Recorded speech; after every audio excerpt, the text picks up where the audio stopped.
For 431 years the history is rather mundane.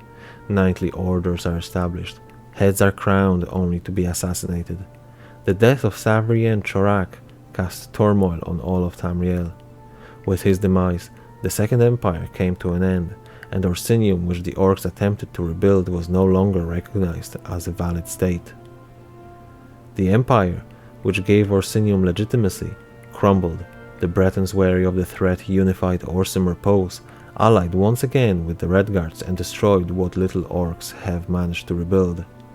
The Bretons have even went as far as establishing an order of knights called the Pale Watch, dedicated to combating the orcs. This backfires within few years as the knights abandon their vows and began life as highwaymen. While the Bretons were dealing with orcs, pirates and each other, the Reachmen simmered with lust for conquest. Eventually, all the clans were subjugated and followed the warlord Durkara the Black Drake. In 529th year of Second Era, he led armies of savage Reachmen on Imperial City.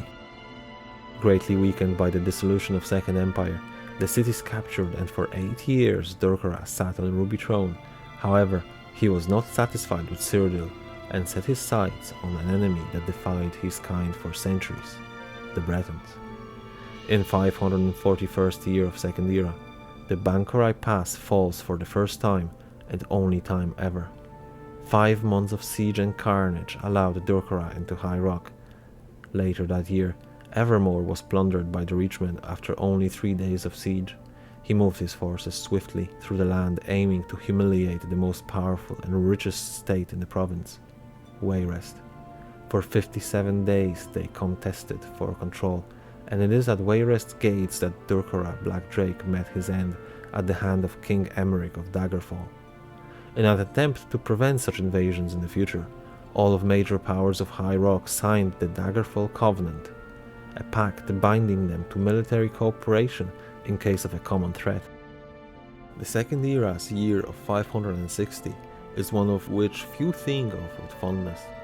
That year the Nahatan flu began to spread across continent. High Rock was not spared its effects, as in only 3 years later, the royal family of Wayrest succumbed to the sickness, leaving no heir to the throne.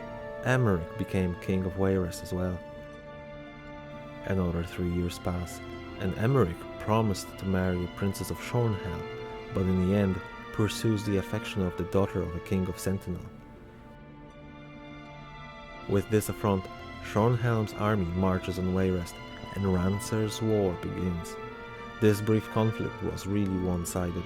Other kingdoms of High Rock have backed Emeric, as did Redguards, who sought to make a long-lasting alliance with Bretons. While the troops vacated from Shornhelm, it fell to Orc raiders. Emeric used this opportunity to propose an alliance with the Orsimer. In exchange for their loyalty, he would grant them rights to lands of Hrothgar where they could live in their own lifestyle. Needless to say, they agreed, and from their joining of High Rock, Hammerfell and Orsinium, the Greater Daggerfall Covenant was formed. Not longer later, in 579th of Second Era, Soulburst occurs, and dark anchors begin to pull Nirn into Cold Harbor. The threat pushes the various factions over the brink, and amid the chaos the Three-Banner War breaks out.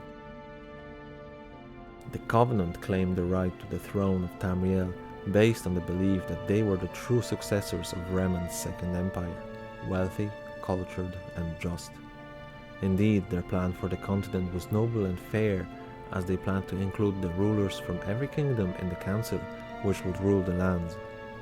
During the war, the Covenant had active military campaigns against the Ebonheart Pact, as they assaulted Bleakrock Isle and Balfoyle. Their forces were very active in Stonefall's region, as they had made 4 major attacks in the area, and also infiltrated the Rift.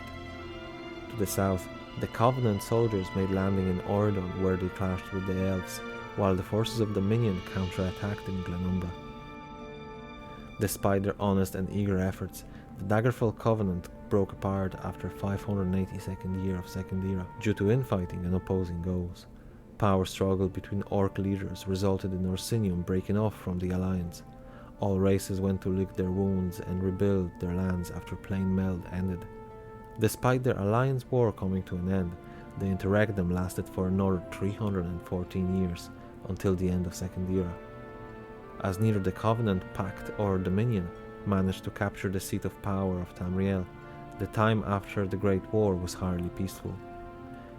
The year of 828 of Second Era is when legendary leader Tiber Septim was born in Alcair. Originally known as Hjalti Earlybeard, he backs Culhwch, a king from Falkreath, rising to the rank of general in Culhwch's army. Tiber Septim begins conquest of Tamriel for his king. The Tiber War started in 852nd year of Second Era, and he quickly won the loyalty of his soldiers. Culhwch is assassinated in 854th year, and Hjalti takes his place as a ruler and spends the next 42 years fighting and subduing all races of Tamriel, following his dream of a unified, prospering empire. And with the birth of his empire, the Second Era ends in 896th year. High Rock was admitted into the Third Empire as Breton armies were defeated by Septim at Sancretor. 249 years into Third Era, and another major conflict ravaged the land. Cameron Usurper, determined to seize the throne of Valenwood, buys the army of mercenaries, summons Daedra and raises undead. After conquering most of Valenwood, his goal was realized, but his bloodlust and cruelty were far from satisfied. He led his armies north, destroying Colovia and western Hammerfell. In 66th year of Third Era, his troops have crossed into High Rock. He met little resistance at first, but within a year, many have rallied to stop his advances. Conflict culminated in Battle of Firewaves, where the usurper fell and peace once again spread throughout the region. Not for long, however, as in 397th year of Third Era, during the Imperial Simulacrum, conflict erupted between High Rock and Hammerfell against Skyrim, known as War of Bender Mach. The conflict was sparked by the provinces clashing in the past, and the Nords' desire to control cities such as Gehenna and Elenhir. Despite Bretons and Redguards joining forces, they still were beaten by the Nords. 2 years later, Imperial Simulacrum ended with Jaggard Tharn's defeat. Same year saw the re-establishment of Orsinium as the Orcs attempted to make a country for themselves once more. By the year 405, several powers were vying for control. Royal families of Wayrest, Daggerfall and Sentinel, the infamous Mannimarco, mysterious Underking, Orc leader Gortwog Gronagorm, and current Emperor Auriel Septim VII. The struggle lasted for 12 years and ended with an event which is known by two names: Warp in the West and Miracle of Peace. Someone of the dominant forces mentioned beforehand obtained the Totem of Tiber Septim, a mystical item allowing wielder to control the Numidium. Someone obtained this device. Who it was is not known. Perhaps no one, or perhaps everyone did. See, with the activation of the walk brass, dragon break occurred in the area. This means time itself stopped being linear. The timeline branched out only to merge back to the rightful place after the event, resulting in conflicting outcomes. It would seem that every faction achieved their goal, all of which required both Totem and Numidium, both of which, after the war, vanished into thin air. Either way, the Nova Orsinium under Gortwog's leadership grew in status and was recognized by the Empire as true and independent state, being part of High Rock. The province emerged, unified and strong, the kingdoms no longer competing with each other and cooperating. The rest of Third Era passed quite peacefully for Bretons. The mainland Tamriel struggled with the opening gates of oblivion, repelling the Daedra, delaying Dagon.